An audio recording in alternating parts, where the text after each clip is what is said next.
ഏറ്റുമാനൂരിൽ senior citizens welfare association നിർമ്മിക്കുന്ന ആസ്ഥാന മന്ദിരത്തിന്റെ ശിലാസ്ഥാപനം നടന്നു.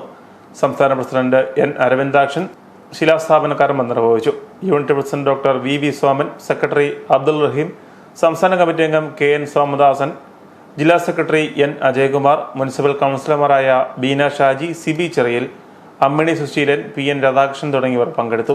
ഞങ്ങൾക്ക് എല്ലാവർക്കും അറിയുന്ന പോലെ 2024 ജനുവരി 22 നല്ല മുഹൂർത്തത്തിൽ, അതായത് 12-20 ശുഭമുഹൂർത്തത്തിലാണ് നമ്മൾ ഈ കർമ്മം നിർവഹിച്ചത്. ഞാൻ നേരത്തെ സൂചിപ്പിച്ച പോലെ സൂര്യനും ചന്ദ്രനും ഭൂമിയും ഒരുപോലെ ഒരേ ദിശയിൽ വരികയും 2 ദിവസത്തിന് ശേഷം പൗർണമിയിലേക്ക് വരുമ്പോഴത്തേക്ക് ആത്മാവിൻ്റെ പൂർണ്ണ പ്രഭ നമ്മുടെ ഭൂമിയിൽ പതിക്കുന്ന ഒരു സന്ദർഭമാണിത്. അപ്പോൾ ദൈവാനുഗ്രഹം കൊണ്ട് ദൈവപൂജയ്ക്ക് ഏറ്റവും ഉചിതമായ ഒരു സമയത്താണ് നമ്മൾ ഈ കല്ലിടൽ കർമ്മം നടത്തിയത്.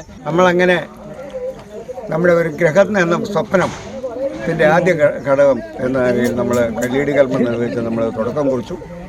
തീർച്ചയായും നിങ്ങളുടെയൊക്കെ എല്ലാവരുടെയും സഹകരണങ്ങൾ സാമ്പത്തികം കൂടി കിട്ടിയതുകൊണ്ട് മാത്രമാണ് നമ്മുടെ ഈ കാര്യങ്ങൾ മുന്നോട്ട് പോകാൻ പറ്റുകയുള്ളൂ.